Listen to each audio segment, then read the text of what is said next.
मेरे प्यारे देशवासियों, 26 तारीख को हमने इस दशक का आखिरी सूर्य ग्रहण देखा। शायद सूर्य ग्रहण की इस घटना के कारण ही माय गॉव पर रिपुन ने बहुत ही इंटरेस्टिंग कमेंट लिखा है। वे लिखते हैं, नमस्कार सर, मेरा नाम रिपुन है। मैं नॉर्थ ईस्ट का रहने वाला हूं, लेकिन इन दिनों साउथ में काम करता हूं।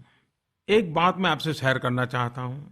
मुझे याद है, हमारे क्षेत्र में आसमान साफ होने की वजह से हम घंटों आसमान में तारों पर टकटकी लगाए रखते थे।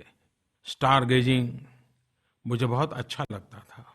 अब मैं एक प्रोफेशनल हूं और अपनी दिनचर्या के कारण मैं इन चीजों के लिए समय नहीं दे पा रहा हूं।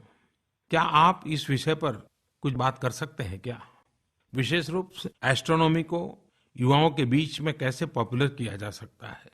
मेरे प्यारे देशवासियों, मुझे सुझाव बहुत आते हैं, लेकिन मैं कह सकता हूँ इस प्रकार का सुझाव शायद पहली बार मेरे पास आया है। वैसे विज्ञान पर कई पहलुओं पर बातचीत करने का मौका मिला है, खास करके युवा पीढ़ी के आग्रह पर मुझे बात करने का अवसर मिला है, लेकिन ये विषय तो अछूता ही रहा था। और अभी 26 तारीख को ही सूर्य ग्रहण हुआ है, तो लगता है कि शायद इस विषय में आपको भी कुछ न कुछ रुचि रहेगी। तमाम देशवासियों, विशेष तौर पर मेरे युवा साथियों की तरह मैं भी जिस दिन 26 तारीख को सूर्य ग्रहण था, तो देशवासियों की तरह मुझे भी, और जैसे हमारी युवा पीढ़ी के मन में जो उत्साह था वैसा मेरे मन में भी था, और मैं भी सूर्य ग्रहण देखना चाहता था। लेकिन अफसोस की बात ये रही कि उस दिन दिल्ली में आसमान में बादल छाए हुए थे और मैं वो आनंद तो नहीं ले पाया। हालांकि टीवी पर कोझिकोड और भारत के दूसरे हिस्सों में दिख रहे सूर्य ग्रहण की सुंदर तस्वीरें देखने को मिली। सूर्य चमकती हुई रिंग के आकार का नजर आ रहा था।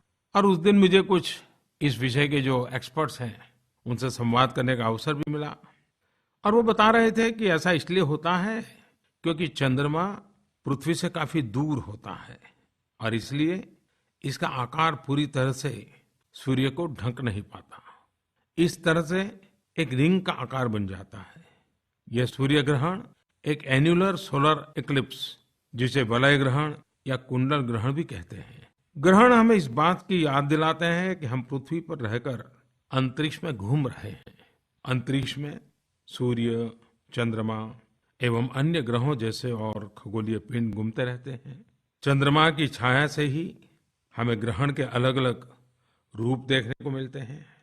साथियों, भारत में एस्ट्रोनॉमी यानी खगोल विज्ञान का बहुत ही प्राचीन और गौरवशाली इतिहास रहा है। आकाश में टिमटिमाते तारों के साथ हमारा संबंध उतना ही पुराना है जितनी पुरानी हमारी सभ्यता है।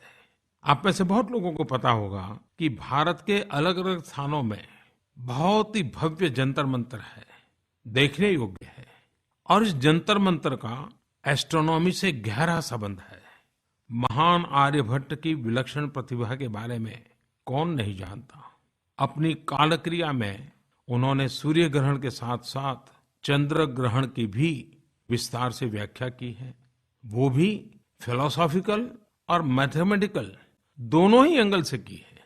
उन्होंने मैथमेटिकली बताया कि पृथ्वी की छाया या शैडो की साइज का कैलकुलेशन कैसे कर सकते हैं।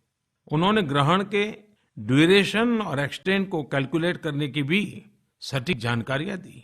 भास्कर जैसे उनके शिष्यों ने इस स्पिरिट को और इस नॉलेज को आगे बढ़ाने के लिए भरसक प्रयास किए। बाद में 14वीं 15वीं सदी में केरल में संगमग्राम के माधव, इन्होंने ब्रह्मांड में मौजूद ग्रहों की स्थिति की गणना करने के लिए कैलकुलस का उपयोग किया।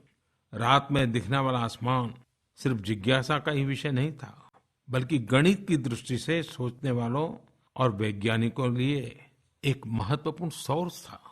कुछ वर्ष पहले मैंने pre modern Kutchi navigation techniques and voyages इस पुस्तक का अनावरण किया था। ये पुस्तक एक प्रकार से तो मालम की डायरी है। मालम एक नाविक के रूप में जो अनुभव करते थे, उन्होंने अपने तरीके से उसको डायरी में लिखा था। आधुनिक युग में उसी मालम की पोथी को, और वो भी गुजराती पांडुलिपियों का संग्रह, जिसमें प्राचीन नेविगेशन टेक्नोलॉजी का वर्णन करती है और उसमें बार बार मालम ने पोथी में आसमान का, तारों की गति का वर्णन किया है और ये साफ बताया है कि समंदर में यात्रा करते समय तारों के सहारे दिशा तय की जाती है। डेस्टिनेशन पर पहुंचने का रास्ता तारे दिखाते हैं। मेरे प्यारे देशवासियों, एस्ट्रोनॉमी के क्षेत्र में भारत काफी आगे है और हमारे इनिशिएटिव्स पाथ ब्रेकिंग भी है। हमारे पास पुणे के निकट विशालकाय मीटर वेव टेलीस्कोप है। इतना ही नहीं, कोडाईकनाल, उदगमंडलम, गुरु शिखर और हानते लद्दाख में भी पावरफुल टेलीस्कोप है। 2016 में बेल्जियम के तत्कालीन प्रधानमंत्री और मैंने नैनीताल में 3.6 मीटर देवस्थल ऑप्टिकल टेलीस्कोप का उद्घाटन किया था। इसे एशिया का सबसे बड़ा टेलीस्कोप कहा जाता है।